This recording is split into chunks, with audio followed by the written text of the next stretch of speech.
call the recommended meeting to order. We comply with the meeting. Yes, we are. Okay. We'll move right into the first line of business. Happy New Year to everyone. We have new bill number. I have the wrong book. 2015-105.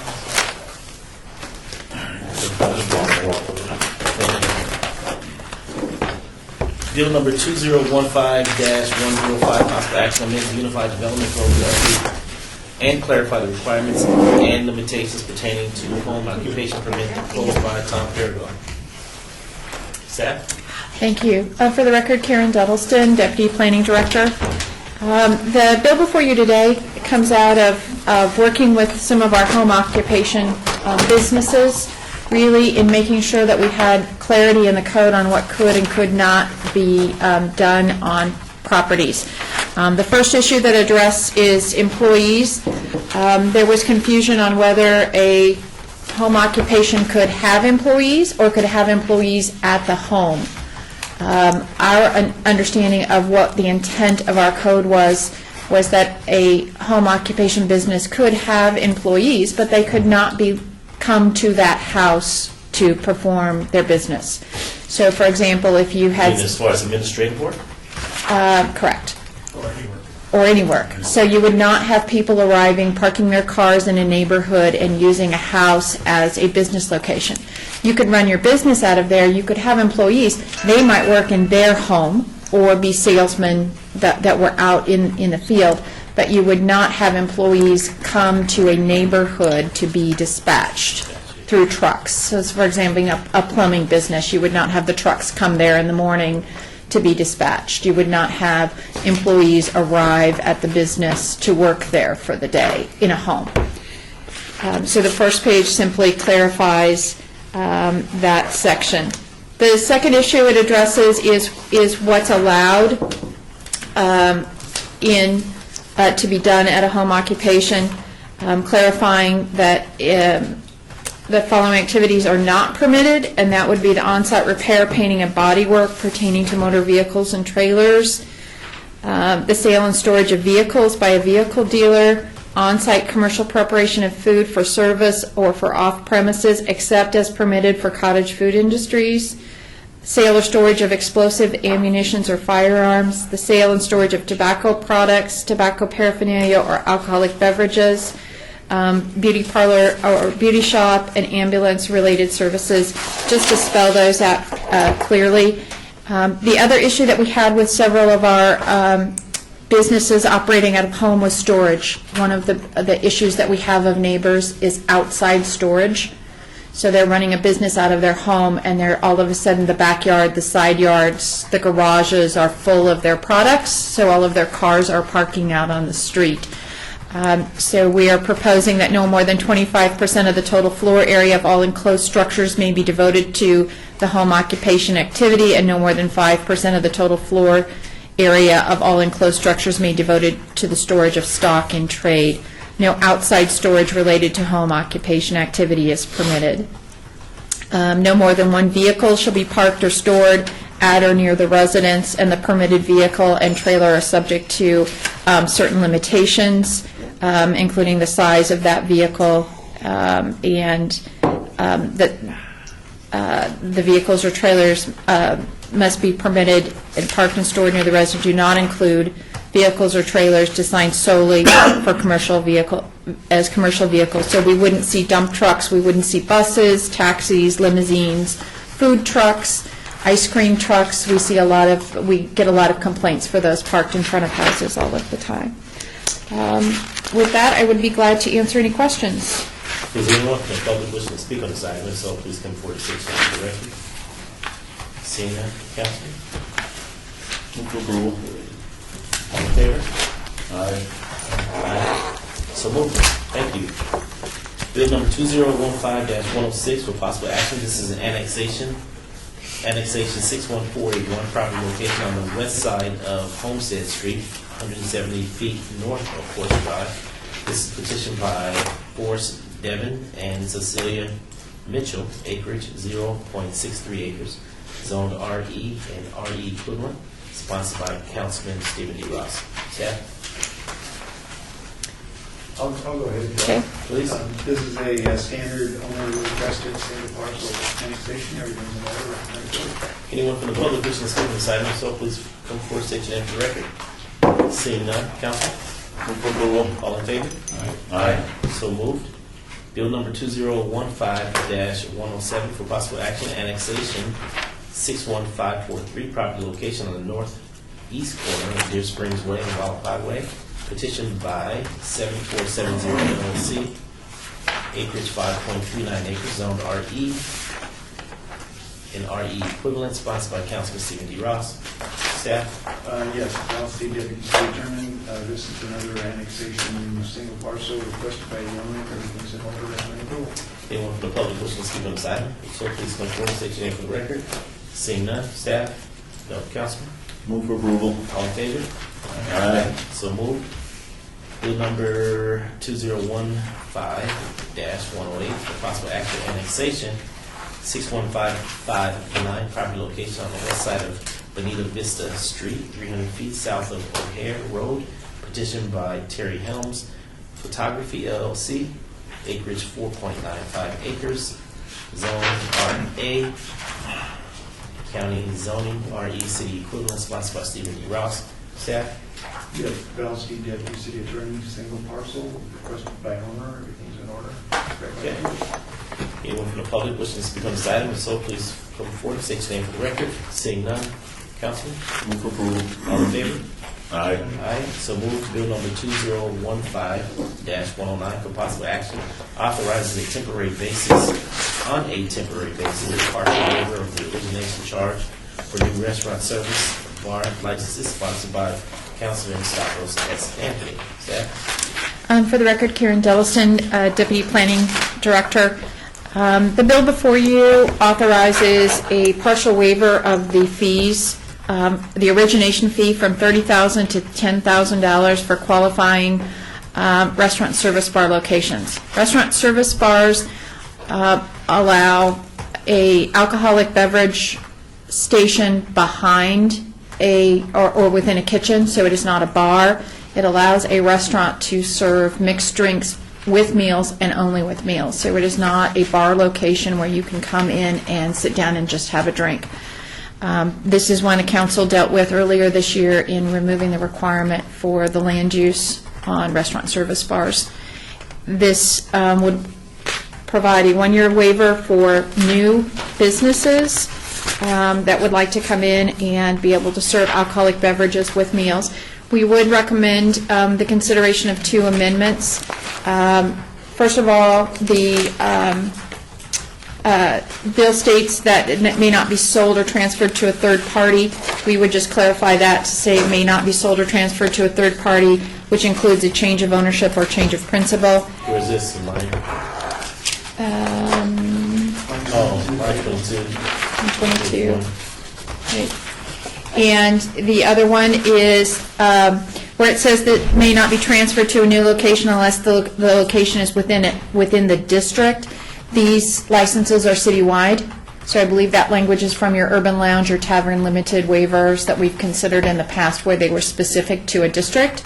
So we would remove that and say may not be transferred to a new location unless the location is approved in accordance with the requirements of Title 19.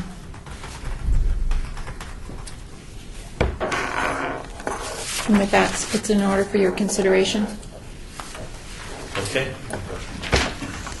Let me just open up public comment real quick. Anyone from the public wishing to speak on this item, if so, please come forward and state your name for the record. Seeing none, Councilman?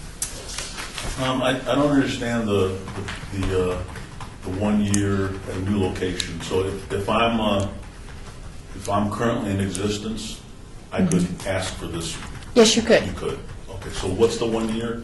The 1 year is for the waivers. Usually on waivers, when we've considered waivers of origination fee, the council has put them out there for a specific time period and then reconsidered whether they want to continue that waiver at a certain time period. So in the past, they've been for 1 year, and then they would come back if it was something you wanted to continue. So if somebody wanted to go to 30,000 route, then they would pay the 30,000, and then they would own that license, and they could do whatever they want. Correct. Or pay 10? or pay 10 and not own it. and not own it. And so if they go out of business, they would not be able to sell that license to a third party, to someone else. Correct. What's wrong with dropping it to 5? Certainly up to the council. Because it's, I mean, the reason I asked for this is for a kind of a mom and pop restaurant that wants to serve liquor that can't afford $30,000, but 10,000 is still quite a bit. So, I'm actually going to recommend 5,000, but I'll listen to what you guys have to say. So this is not a recurring charge. It is not. It's a one-time fee. One-time fee. The waiver will be granted for the next 12 months for anybody who jumped into the pipeline. Correct. Then after that, we either do this or go back. Correct. Yeah, if they're in business for 20 years, it's just a one-time fee, and they can serve liquor at the table. Correct. And this past year, we had, in 2014, we issued one license of restaurant service bar, so that would have resulted in $20,000 of waived fees. In 2015, we issued two, which would have resulted in $40,000 of waived fees, to give you an idea of what kind of volume we currently have on this license. Any other comment? I'd like to add a third amendment then that you could waive it down to $5,000. Is that how we do that? So Where does it say 10,000? 5/6. 5/6 is the way. So they- 5/6? Yeah. Okay, So on line 11. yeah, I would recommend going 5/6. Oh, okay, you're saying from 2/3 to 5/6 of the amount of the origination? Yes. Yes, sir. Val Steed, Deputy City Attorney. We did write this for new applications, and some of the discussion was that somebody who was already there could get one, so I need to change some language if that's the case. I don't think we do. When I met someone that was currently in business, I would imagine it would be a restaurant that's currently in business that wants to add full alcohol service. They may have a beer wine license. They want, it would be a new license. Okay. Our current licensees have already paid for their origination fee. They own that license. It is an asset to them. They can transfer We're it. not retroing anyone that is No, we would have to start refunding money back through time to do We're that. not doing that, right? No, this is just going forward for anybody that wants to come in and get a new license to sell alcoholic beverages On-premise. with a meal, on-premise Not only, on-premise. without a bar area, just off of a menu served by a cocktail waitress with your meal only. It's very On-premise, not narrow. off. Correct. Well, with that, I will make a motion to approve those three changes. Very good. That's the First Amendment. First Amendment. First Amendment. Okay, all in favor? Aye. So moved.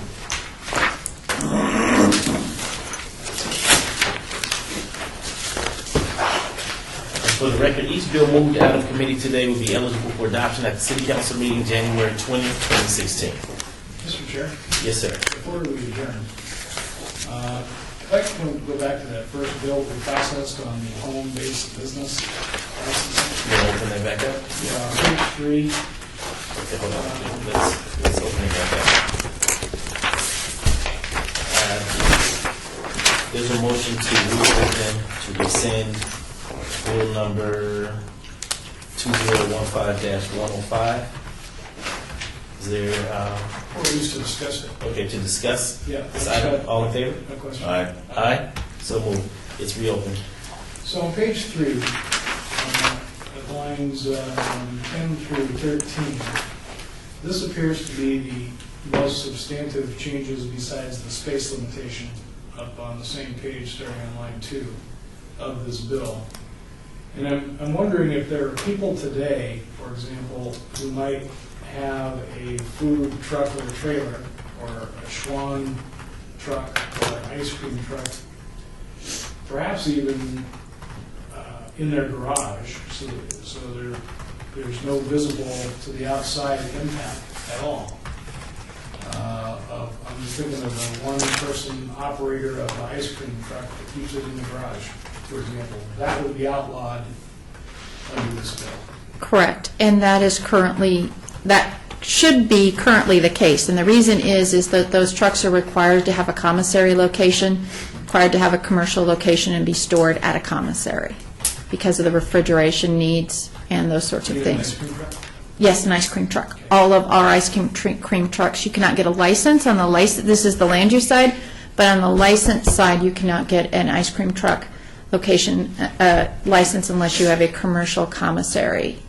And that is also, I believe, a requirement of the health district that they have to be associated with a commissary.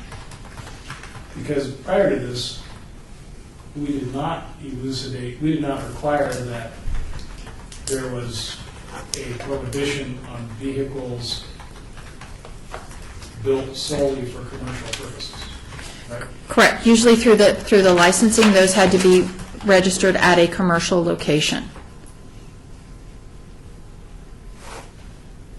I don't understand. So ice cream trucks, food trucks, those sorts of things had to, in order to get a business license, on the business licensing side, you had to have a commercial locations. They were not allowed as, you could have your administrative office at your home, but your vehicle had to be registered and parked on site of a commissary when it's not in use. About a part-time barbecue trailer.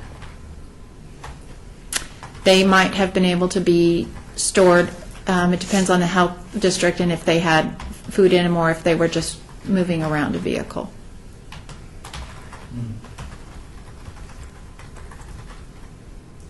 And we don't have any information on how many people might be. We do not. We do know our food trucks and our ice cream trucks all work out of a commercial kitchen location and have to show us a lease agreement that they have a parking space at those locations. Okay. If you want to do some further checking, usually for neighbors, it's the larger vehicles and trailers that are parked out there all the time. It's not something small that can go into a garage. And this does have a 1-ton limit. You know, I've taken an axe to problems before in Carson City and the whole damn tree fell over, which was just supposed to be a little notch. And it's just my... Okay, that's all I had. Okay. That appears to be the two substantial changes in the body of our... Correct. Approval, Mr. Chairman. All in favor? Aye. So we're now down to public comment. Anyone from the public wishing to speak on during this portion of the agenda or meeting, please come forward. See none. Motion. Move adjournment. All in favor? Aye. Aye. So moved. Thank you.